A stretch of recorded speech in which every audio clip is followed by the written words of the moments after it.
Assalamualaikum warahmatullahi wabarakatuh. Waalaikumsalam warahmatullahi wabarakatuh. Ya, alhamdulillah kita masih bisa bertemu ya di minggu ini. Kita sebelum memulai pelajaran hari ini, kita berdoa dulu ya. Ketua kelas disiapkan. Siap gerak doa mulai. A'udzu billahi minasyaitonir rajim. Bismillahirrahmanirrahim. Raditu billahi robba wa bil islami dina wa bi Muhammadin nabiyya wa rasulah. Rabbi zidni ilma warzuqni fahma. Amin. Ya. Sebelum kita memasuki pelajaran hari ini, Bu Guru absen dulu ya. Untuk kelas 11C hadir semua? Hadir Bu. Coba dari yang pertama yaitu Sekar, Hadir Bu. Rema, Hadir. Rahma, Hadir Bu. Ayu, Hadir. alhamdulillah berarti berangkat semua ya.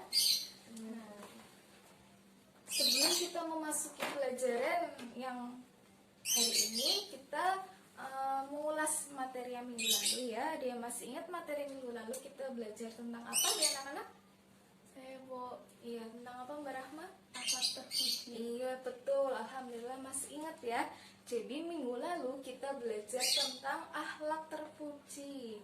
Nah, akhlak terpuji itu apa sih? Akhlak terpuji itu adalah akhlak yang baik, akhlak yang disukai oleh Allah, karena berbuat baik itu akan nantinya mendapatkan pahala ya. Nah, untuk materi hari ini kita belajar tentang kebalikannya dari akhlak terpuji, yaitu akhlak apa Mbak Sekar? Tercela. Iya betul, akhlak tercela. Nah, dari akhlak tercela itu kita pastinya tahu ya pengertiannya, yaitu akhlak yang buruk, akhlak yang menyimpang dari ajaran Allah Subhanahu wa taala. Nah, jadi dengan akhlak tercela ini nantinya akan mendapatkan dosa yang besar, yang nanti balasannya pasti adalah api neraka. Nah, kemudian akhlak tercela itu sangat banyak ya, tapi di sini hari ini Bu Guru akan membahas dua materi saja, yaitu tentang riya dan nifaq. Nah, materi yang pertama yaitu riya.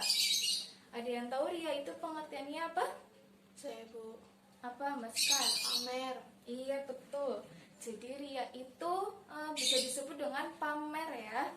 Nah, secara istilah pengertiannya yaitu suatu perbuatan yang dilakukan untuk mendapatkan suatu pujian dari orang lain.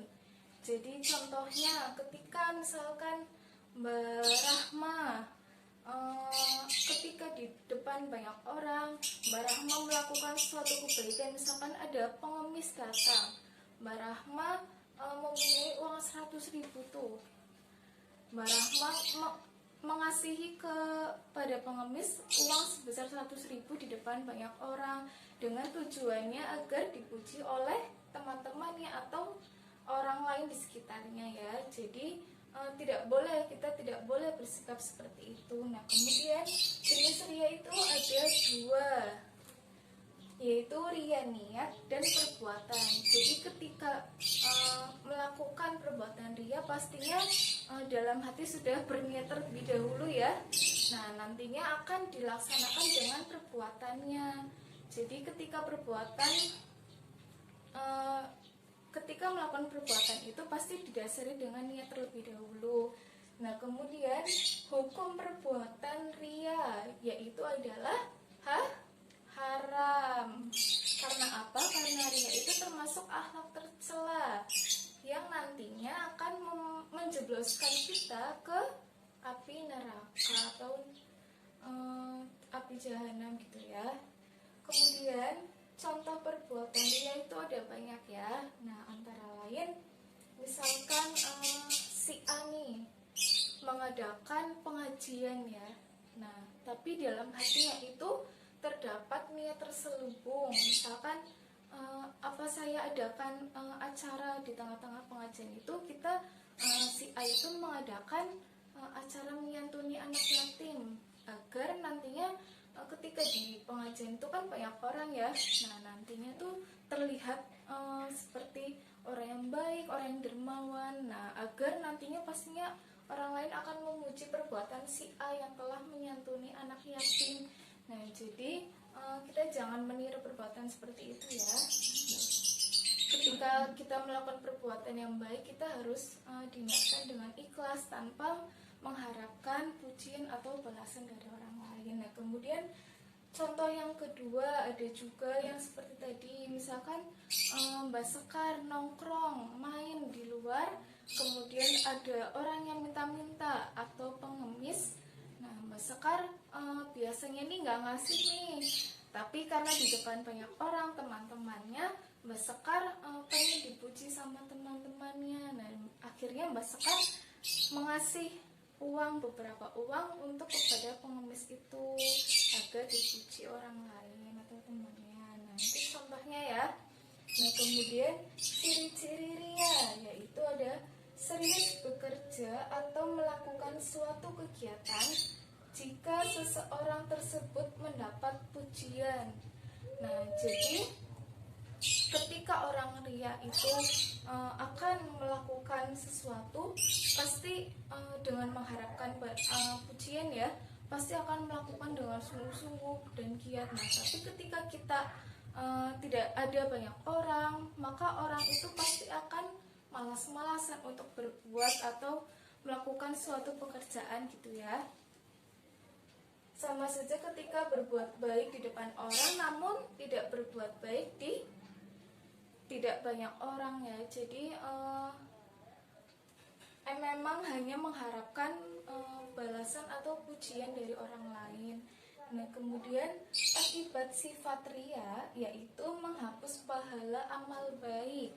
Nah, jadi ketika seseorang berbuat ria ya anak-anak, pastinya akan menghapus amal baik yang dilakukan di masa lalu. Misalkan yang seperti tadi menyantuni anak yatim padahal untuk dipuji oleh orang lain. Nah, dengan itu perbuatan yang baik di masa lalu yang tadinya perbuatan baik malah hilang ya. Nah, kemudian mendapat dosa besar. Nah, pastinya ketika seseorang berbuat ria ya, karena ria itu hak tercela, pastinya akan mendapatkan dosa besar ya dari Allah Subhanahu wa taala, dan batal amalannya. Batal amalannya itu seperti yang tadi disebutkan itu, menyantuni anak yatim, padahal di tengah-tengah itu kalian mengharapkan pujian dari orang lain. Nah, itu malah membatalkan amalan perbuatan baiknya yang tadi menyantuni anak yatim, jadi tidak dicatat oleh malaikat. Nah, sampai di sini ya, paham anak-anak untuk materi ria? Belum, Bu. Ya, berarti kalau belum ada yang ditanyakan ya. Nah, siapa yang mau bertanya ini? Saya, Bu. Ya, Mbak Sekar, coba. Cara menghindari sifat ria apa saja, Bu? Nah, cara menghindari perbuatan atau sifat ria ya. Nah, itu ada banyak, antara lain itu ketika memberikan bantuan atau menolong seseorang, maka dilakukan dengan cara sembunyi-sembunyi ya, atau tidak terlihat oleh banyak orang. Nah, kemudian misalkan contohnya Mbak Sekar akan memberikan bantuan kepada orang yang terkena musibah, maka dilakukan di tempat yang sembunyi-sembunyi atau di rumah ya, tidak dilihat oleh orang banyak. Nah, kemudian ada cara yang berdoa atau ikhtiar ya. Jadi ketika kita berbuat baik, maka kita hanya mengharapkan ridho Allah ya. Jadi kita berbuat dengan ikhlas tanpa mengharapkan pujian dari orang lain. Nah, untuk itu materi ria paham ya anak-anak ya? Sudah, Bu. Ya, sudah paham. Nah, sekarang kita lanjut ke materi nifak ya. Ada yang tahu pengertian nifak itu apa? Nggak ada yang tahu. Ya, jadi pengertian nifak itu adalah menyembunyikan kekafiran dan menampakkan keimanan. Jadi menutupi keburukan dengan hal-hal yang baik ya. Nah, kemudian jenis nifak itu ada dua. Yang pertama yaitu i'tiqodi dan amali. I'tiqodi itu yaitu keyakinan dan kemudian amali itu perbuatan. Nah, jadi i'tiqodi atau keyakinan itu adalah nifak yang di dalam hatinya itu tidak beriman, tapi di luarnya itu menampakkan keimanannya dengan rukun iman ya, seperti mengimani Allah, kemudian kitab-kitab Allah, kemudian Rasulullah, hari kiamat dan sebagainya, tapi di dalam hatinya tidak beriman. Nah, kemudian yang kedua nifak amali atau perbuatan. Jadi kebalikannya ya. Nah, nifak amali itu di dalam hatinya beriman, tapi di luarnya itu tidak menampakkan keberimanannya itu. Jadi melakukan perbuatan-perbuatan seperti orang yang munafik lakukan ya. Nah, kemudian hukum nifak yaitu haram ya, sudah pasti itu haram karena perbuatan itu termasuk akhlak tercela ya, dan tidak baik. Nah, kemudian contoh nifak itu adalah orang yang suka berbohong. Nah, jadi siapa nih yang suka berbohong?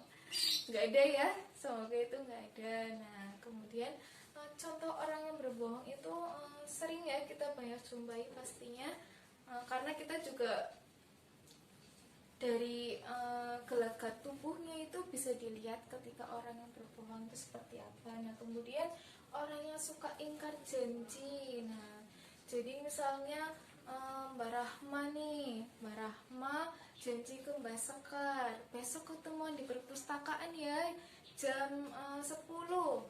Nah, tapi Mbak Rahma malah tidak ada kabar, kemudian tidak jadi bertemu dengan Mbak Sekar di perpustakaan. Nah, termasuknya itu Mbak Rahma ingkar janji ya. Nah, itu sebagai contoh saja ya. Nah, kemudian orang yang tidak amanah, misalkan nih Mbak Sekar meminjam buku kepada Mbak Rahma. Nah, tapi Mbak Sekar tidak menjaga buku itu dengan baik. Nah, di bawah hujan-hujanan nih misalnya, jadi bukunya itu basah. Nah, itu tidak amanah ya termasuknya ya. Nah, sampai sini paham anak-anak? Paham?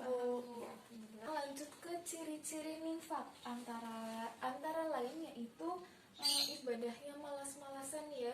Jadi seseorang yang mempunyai sifat nifak itu pastinya ibadahnya malas-malasan. Misalkan ketika adzan udah berkumandang tapi masih malas-malasan tidak melaksanakan sholat. Nah, kemudian misalkan ketika puasa juga tidak malah berpuasa ya. Jadi malah menganggap itu tuh bukan hal yang wajib ya. Nah, kemudian hanya berpikir pendek.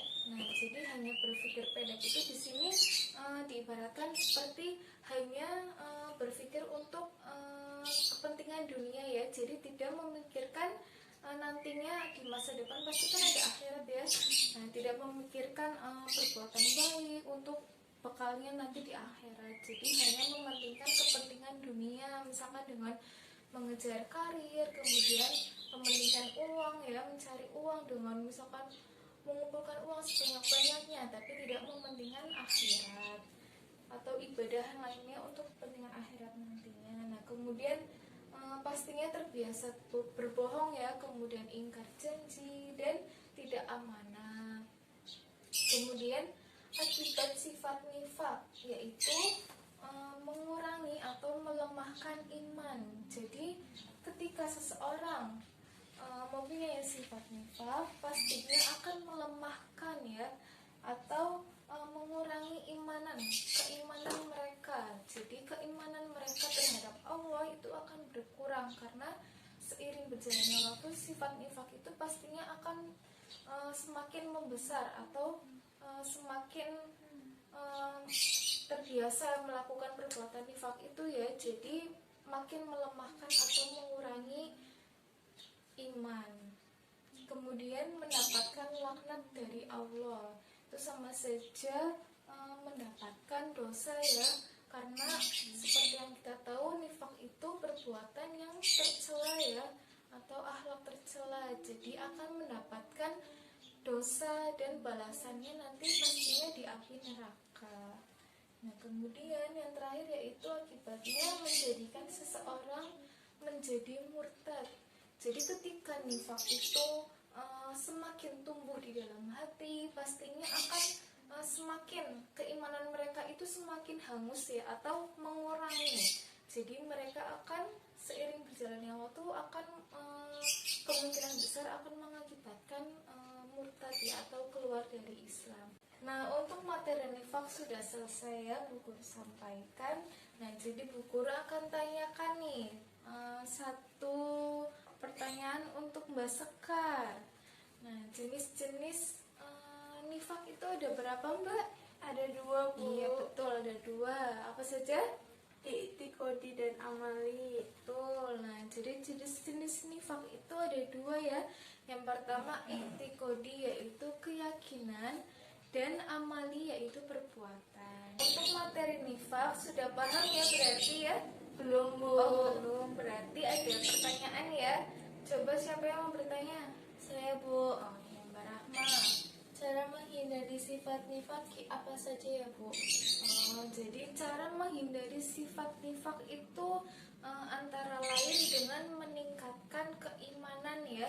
Jadi dengan meningkatkan keimanan itu seperti rajin beribadah, kemudian melaksanakan sholat tepat waktu, melaksanakan rukun Islam tentunya ya, puasa, zakat, sholat dan sebagainya. Kemudian menambahkan beramal soleh ya, atau selalu beramal soleh atau melakukan kebaikan yang lainnya.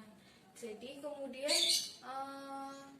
menghindari sifat nifak itu bisa dengan menghindari perbuatan bohong ya, atau ingkar janji, kemudian selalu amanah.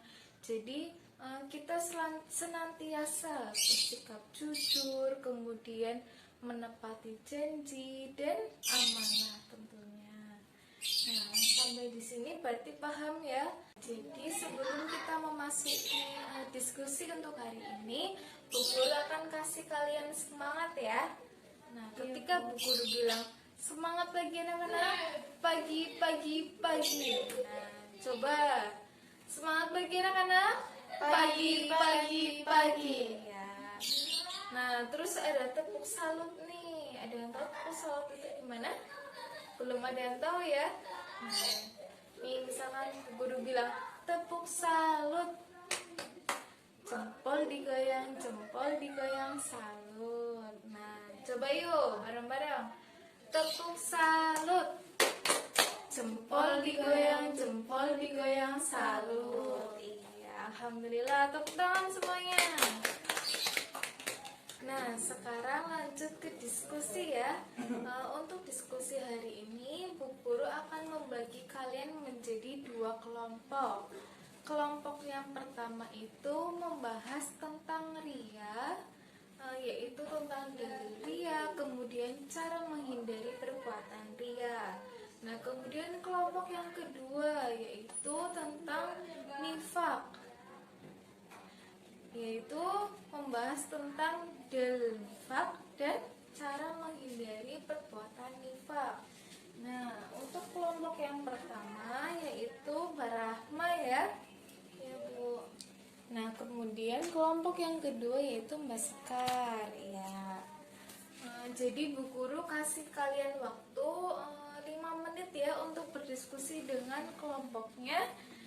Jika sudah, kalian bisa tunjuk jari untuk mempresentasikan hasil diskusi kalian. Ya, sudah? Sudah, Bu. Ya, alhamdulillah. Siapa yang mau mempresentasikan hasil diskusinya terlebih dahulu? Cung. Saya, Bu. Ya, Mbak Sekar, kelompok 2 ya, tentang nifak. Coba. Dalil perbuatan nifak yaitu surat Quran surat An-Nisa ayat 145. Iya, betul. Kemudian cara Cara menghindarinya. menghindari perbuatan perbuatan nifak, yaitu yang pertama berdoa kepada Allah untuk terhindar dari perbuatan nifak. Yang kedua, menyadari bahwa nifak merupakan akhlak tercela dan dilarang oleh agama yang harus dijauhi dalam kehidupan sehari-hari. Yang ketiga, menyadari bahwa nifak dapat merugikan diri sendiri dan orang lain. Iya, betul. Nah, sekarang tepuk salut. Tepuk salut. Jempol digoyang, salut. Nah, kita beri salut ya untuk Mbak Sekar karena berani untuk mempresentasikan terlebih dahulu yang pertama kalinya. Nah, kemudian lanjut ke kelompok 1 sudah selesai ya? Sudah? Bu. Ya, coba Mbak Rahma. Dalil perbuatan ria ada di Quran Surah Al-Baqarah ayat 264. Ya. Cara menghindari perbuatan ria, yang pertama, hindari beramal di depan orang lain. Yang kedua, sering-seringlah belajar melakukan sedekah siri, yaitu sedekah dengan cara rahasia. Yang ketiga, banyak berdoa dan merasa takut dari perbuatan ria. Iya, alhamdulillah. Sekarang kita beri salut juga ya. Tepuk salut. Jempol digoyang, salut. Ya, makasih Mbak Rahma tadi sudah mempresentasikannya. Nah, berarti untuk diskusi hari ini sudah selesai ya? Sudah, Bu. Nah, alhamdulillah kalian juga sudah bisa untuk menjawab tadi pertanyaan-pertanyaan yang sudah didiskusikan bersama teman-temannya. Ya, alhamdulillah tadi diskusinya berjalan lancar ya, karena kalian sudah paham akan materi ria dan nifak. Nah, untuk itu Bu Guru akan tampilkan sedikit video terkait perbuatan ria dan perbuatan nifak. Nah, silahkan ditonton ya anak-anak ya.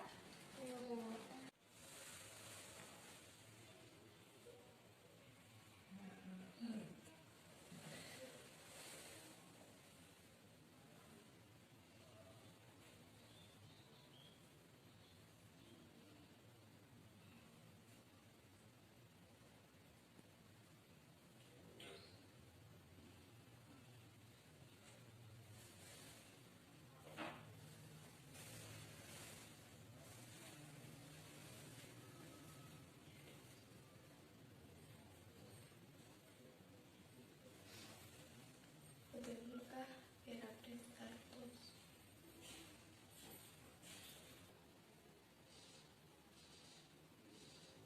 Captionnya apa ya?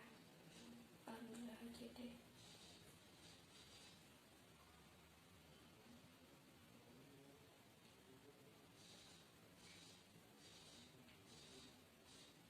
Buat teman-teman dunia.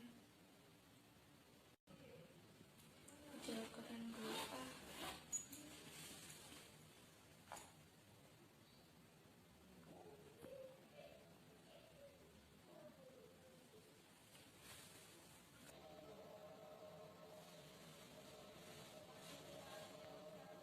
Update dulu biar teman-teman pada lihat.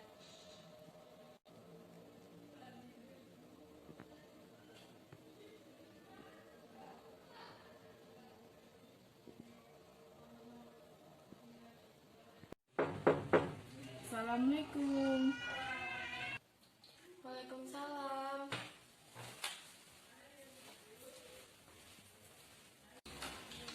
Oh iya Bu, ada apa ya Bu? Ini saya mau ngasih uang buat kamu. Buat jajan ya. Oh iya, foto dulu yuk biar ibu, biar jadikan status, biar ibu-ibu pada lihat.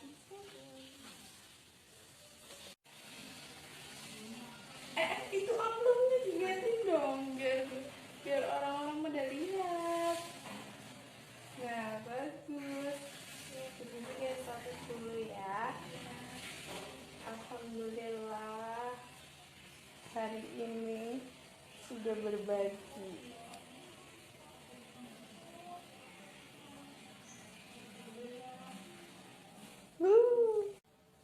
Oh iya, ada jawaban yang belum ketemu ya. Iya, gimana kalau besok kita ke jam berapa? Jam 10 boleh? Oke. Oke. Oh iya, kan mau ke perpus. Halo, Assalamualaikum. Waalaikumsalam. Oh iya, Rahma hari ini jadi ke perpus nggak? Oh ya maaf Sekar, aku nggak bisa. Oh, kenapa sih? Oh ya, soalnya aku lagi bantuin ibuku. Oh ya udah, berarti hari ini nggak jadi ya? Oh ya maaf ya. Oh ya udah, Assalamualaikum. Waalaikumsalam. Alah, males banget pagi-pagi gini ke perpus. Mending lanjutin nonton YouTube-nya. Bukunya bagus ya. Iya. Rahma, aku boleh pinjam bukunya nggak? Boleh? Nanti aku bawa pulang ya. Iya. Aduh, ini kan bukunya Rahma.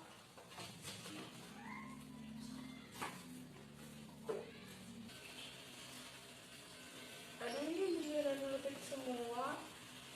Gimana ya aku ngembaliin ke Rahma? Pasti dia marah sama aku. Rahma, Iya. aku mau ngembaliin buku nih. Oh iya. Makasih ya. Aku Iya, mau sama-sama. pulang. Iya. Ya Allah, kenapa bukuku pada robek semua? Gimana nih? Ya, jadi setelah kalian menonton video yang tadi, berarti sudah paham ya tentang nifaq dan riya? Paham Bu. Ya, alhamdulillah. Jadi kalian akan semakin paham ya untuk materi hari ini. Nah, jadi kesimpulannya dengan akhlak tercela ini kita jangan sampai ada atau tertanamnya sifat riya kemudian nifak ini ya di dalam hati kalian. Karena apa? Karena perbuatan akhlak tercela yaitu riya dan nifak itu akan mengakibatkan dosa besar ya, atau juga merugikan kalian, merugikan diri sendiri. Jadi jangan sampai ya, Bu Guru harap kalian sebagai anak yang baik, kemudian orang muslim, pastinya kalian harus menghindari perbuatan riya dan nifak ya. Jadi Ibu harap kalian tidak hanya mengetahui secara teorinya saja, tapi mengaplikasikannya di kehidupan sehari-hari juga. Nah, kemudian untuk yang tadi sudah berani mempresentasikan hasil diskusinya, yang pertama yaitu masak karya. Nah, ini Bu Guru kasih reward untuk makan siang ya. Nah, ini terima kasih karena tadi sudah berani untuk mempresentasikannya. Iya, sama-sama Mbak Sekar. Ya, untuk materi hari ini tentang akhlak tercela sudah paham ya? Sudah Bu. Ya, alhamdulillah. Kalau sudah paham, berarti Bu Guru cukupkan untuk pembelajaran hari ini. Nah, untuk minggu depan kita bertemu lagi ya untuk materi baru. Nah, kalian belajar di rumah dan dibaca ya anak-anak ya. Nah, untuk tugasnya kalian kerjakan LKS Akidah Akhlak halaman 27 sampai 30 ya. Nah, dikerjakan di buku tulis. Besok minggu depan kita akan cocokkan bersama-sama. Nah, untuk hari ini Bu Guru cukupkan ya. Kita tutup dengan berdoa bersama-sama. Ketua kelas disiapkan. Siap, berdoa mulai. A'udzu billahi minasyaitonir rajim. Bismillahirrahmanirrahim. Subhanakallahumma wa bihamdika asyhadu an la ilaha illa anta astaghfiruka wa atubu ilaik. Ya, terima kasih Bu Guru sampaikan terima kasih ya kepada kalian. Wassalamualaikum warahmatullahi wabarakatuh. Waalaikumsalam warahmatullahi wabarakatuh. Terima kasih, Bu.